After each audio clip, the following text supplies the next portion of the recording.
Hello my friends, let's do something totally wacky today. I'm talking goofy and zany. Either that or it's something that doesn't matter in the slightest. But hey, it's something different. So back when I did that challenge where I beat Pokemon Red using only the Pokemon and moves that appear on the cards in the Overgrowth theme deck, I had to customize a few things. For example, the base Starmie card has the move Star Freeze, which is not a real move. So I tried to match that as close as I could in the game and landed on Thunderbolt for the move, since it causes damage and potentially paralysis, just like Star Freeze. Wait, I went with Ice Beam. See, I don't even remember what I did because of these fake moves that they came up with here. But by doing this, it gave me an idea. Which cards out of the original base set, jungle, and fossil expansions actually are the most accurate representations of their red and blue counterparts, especially if I decided to do a challenge like this again. I chose the 3 original sets since they are the sets that appear in the Game Boy Color game, and well, if you hadn't noticed, I'm kind of an expert on that game. Yeah, I know, Mr. Mime. So I went through every single card from the first 3 sets and came up with a master list of the top 10 most accurate cards. There were a few things to consider, so allow me to break down what I took into consideration in order to land on this top 10 list. Why did I do this? I don't know, leave me alone. These are the top 10 Pokemon cards from the first 3 sets that are the most accurate to the Pokemon from the red and blue versions. So the very first thing I did was only list the Pokemon cards with moves that are actual moves in the main games. So sorry Nidoqueen, but Boyfriends is not a real attack. Any card that does not have a real move is off the list. That left me with 79 options, which is actually higher than I expected. It was interesting to me to see just how many moves on these original cards actually do become moves in future games, like Mud Slap on Diglett and Psyshock on Abra and Slowbro. But for the time being, they do not count. The next thing I looked at on the cards were the levels that these Pokemon are at. You know, that tiny number that they slapped onto the Pokédex entry at the bottom that has absolutely no impact on the cards whatsoever? Yeah, it was actually super important to my studies. Example, base Onix is level 12 and has the moves Rock Throw and Harden. Except, well, Onix doesn't learn Rock Throw until level 19 and doesn't learn Harden until level 43. Yeah, Onix learns Harden at 43. That's ridiculous. Also, what a letdown by that point. They did change this by Gen 2, as it learns Rock Throw at 14 and Harden at 23. Thank God, am I right? Onix became so OP. So any Pokemon that learns a move beyond the level listed on their card did not make the list either. That narrowed my options down to 37 Pokemon. Now we're getting somewhere. So the next thing I did was go through all 37 of these and really analyze the moves. Some of them just didn't sit right with me though. Example, base Caterpie knows String Shot. Well, that's great. That's like Caterpie's signature move and it learns it at level 1. It can literally only learn Tackle and String Shot. How perfect. Except, here's the thing.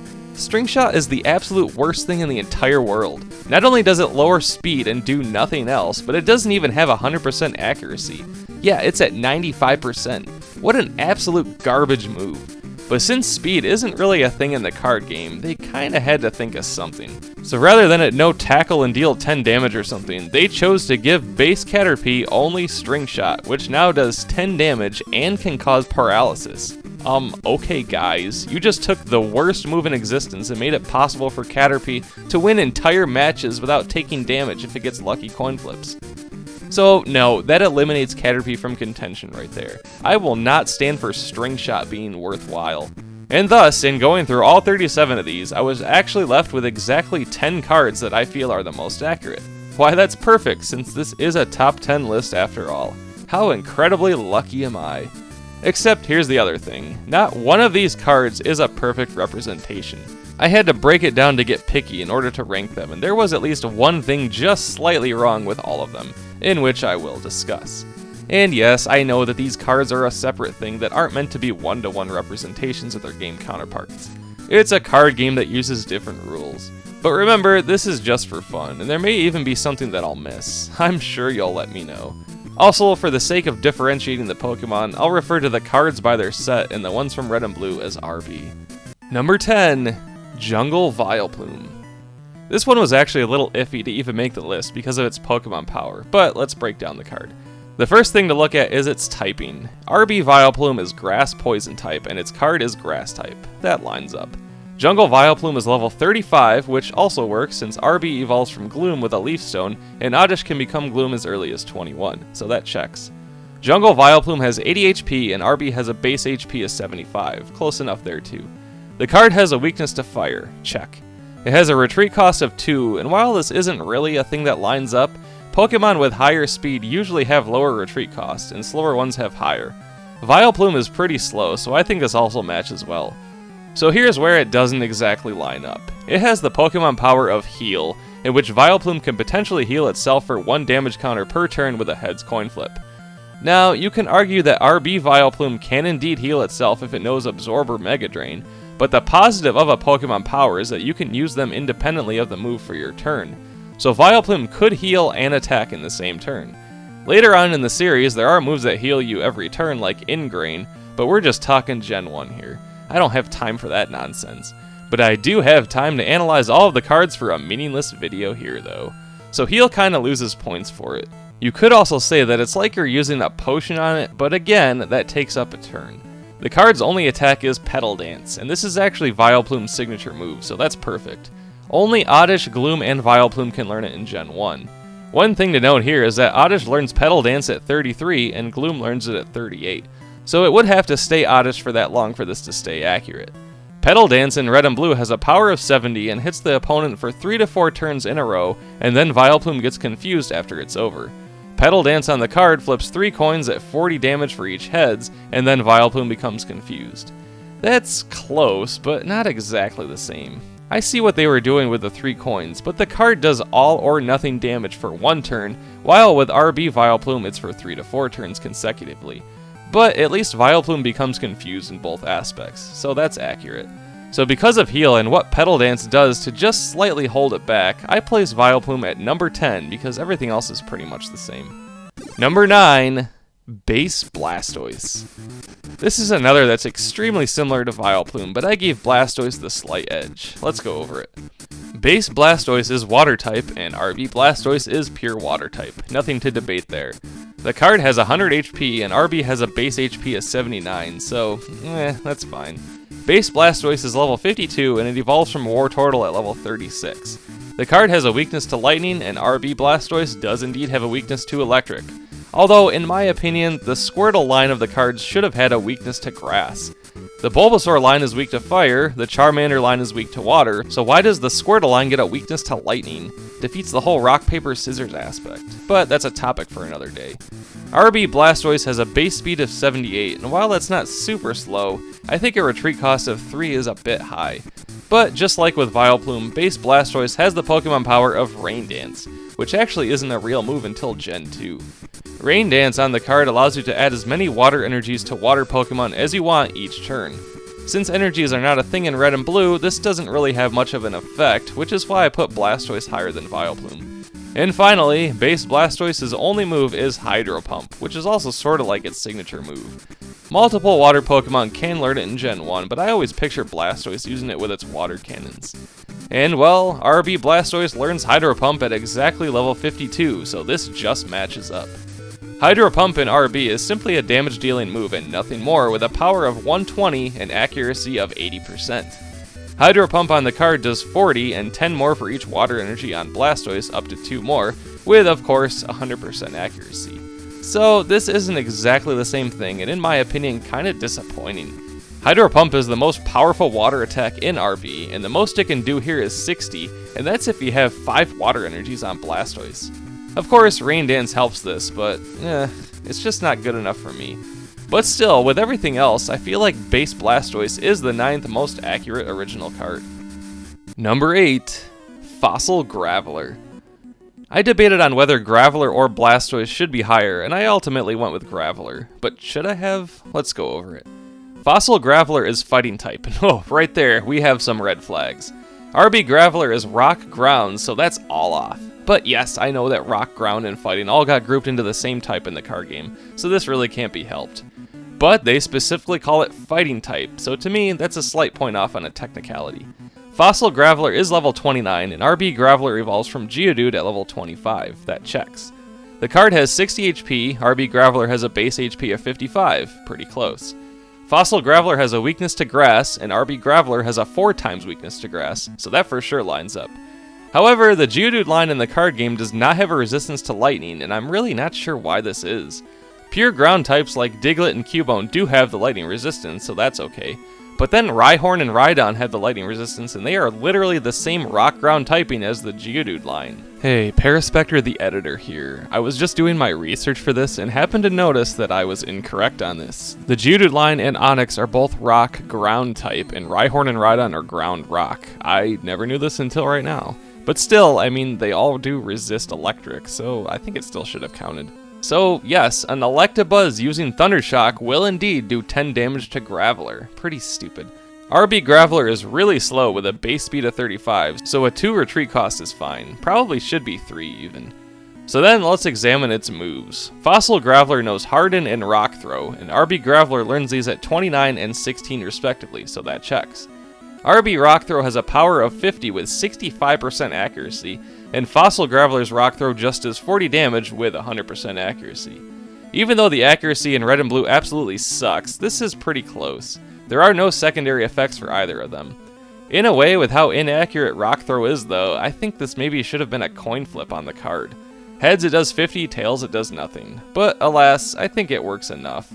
Harden, however, yeah, this is a little off, which prevents Graveler from being higher on the list. RB Harden simply increases defense, that's it. Since this can't really translate well to the cards, they chose to have Harden prevent up to 30 damage next turn.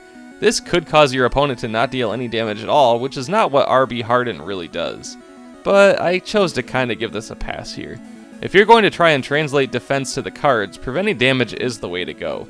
And I think for this reason, I'm putting Fossil Graveler at number 8.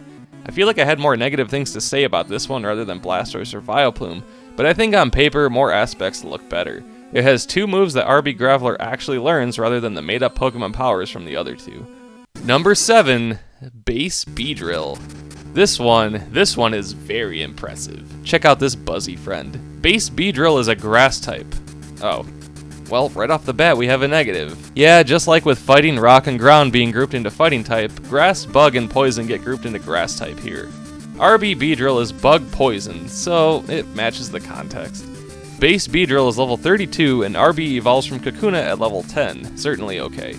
Base Beedrill is weak to fire and resists fighting. At first, I was like, oh no. Most, if not all, of the flying types in the card game resist fighting because of it being paired with ground, but Beedrill is not a flying type. They done messed up. But alas, I was the fool. RB Beedrill does in fact resist fighting because of its bug typing, so it's almost like it's accurate on accident.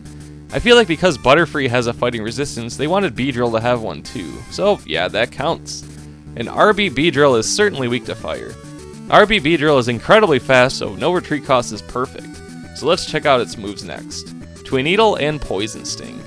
Well, Twineedle is literally its signature move that it learns at level 20, and until Gen 5, it was the only Pokemon that could learn it. And Weedle knows Poison Sting by level 1, so check and check. RB Twineedle has a power of 25 and always hits twice, and the second hit has a 20% chance of poisoning. Card Twineedle does 30 damage for each heads on 2 flips. This is probably the biggest ding for the card, though. RB Twineedle has 100% accuracy, and it's very possible that Base Beedrill will deal 0 damage with 2 tails fairly often. I like that it's off of 2 flips, but I don't know. Also, Card Twineedle cannot poison, so it's kinda close. Poison Sting, however, has a power of 15 in RB and has a 20% chance of poisoning. Base Beedrill's Poison Sting does 40 damage with a 50% chance of poisoning. That may be a bit too powerful for what the move is, but I'll give it a slight pass since it is level 32 here. 40 damage is probably a bit too much though. I mean, 1 Poison Sting from Beedrill can one-shot Ekans. That's pretty stupid. And 50% accuracy is much better than 20%. But aside from these minor dings, Base Beedrill is still pretty accurate to its red-blue version. Number 6, Base Weedle. Same family, but slightly more accurate and much simpler. Let's discuss. Base Weedle has a few of the same issues I just discussed with Beedrill. The grass typing not matching bug poison is the same, and it has the same weakness to fire, but this time there is no fighting resistance. Weedle literally has the same typing as Beedrill, so I'm assuming they wanted Beedrill to be a bit stronger card, and that's why. I mean, Caterpie and Metapod are also bug types with no resistance, so that has to be why. Base Weedle has 40 HP, and RB Weedle literally has a base HP of 40. Can't get any closer than that. It's level 12, and I mean, it could have already been a Beedrill by now, so what's the holdup? An RB Weedle is much slower than Beedrill, so a 1 retreat cost is fine. It has a base speed of 50. And then, yeah, its only move is Poison Sting, which does 10 and poisons with a heads flip. This is much more accurate than Beedrill's 40 damage, which is why I place Weedle higher. Poison Sting really isn't that strong. So really, the only dings I have for Weedle are it not being grass type, and Poison Sting having a 50% chance of poisoning instead of 20%. Not bad at all. I feel like these top 6 are much closer than 7 to 10. So let's see who I ranked even higher. Number 5, Fossil Golbat. Another grassy boy, let's check it out. Fossil Golbat is a grass type, and just like with Beedrill and Weedle, this is not technically correct. RB Golbat is poison flying, so this is another case of just grouping poison with grass. Fossil Golbat is level 29, and RB Golbat evolves from Zubat at 22. No issues there. It has a weakness to Psychic and a resistance to Fighting, both exactly true in RB. Also an immunity to Ground, so resistance is doubly true, even though it is countered by its weakness to Rock.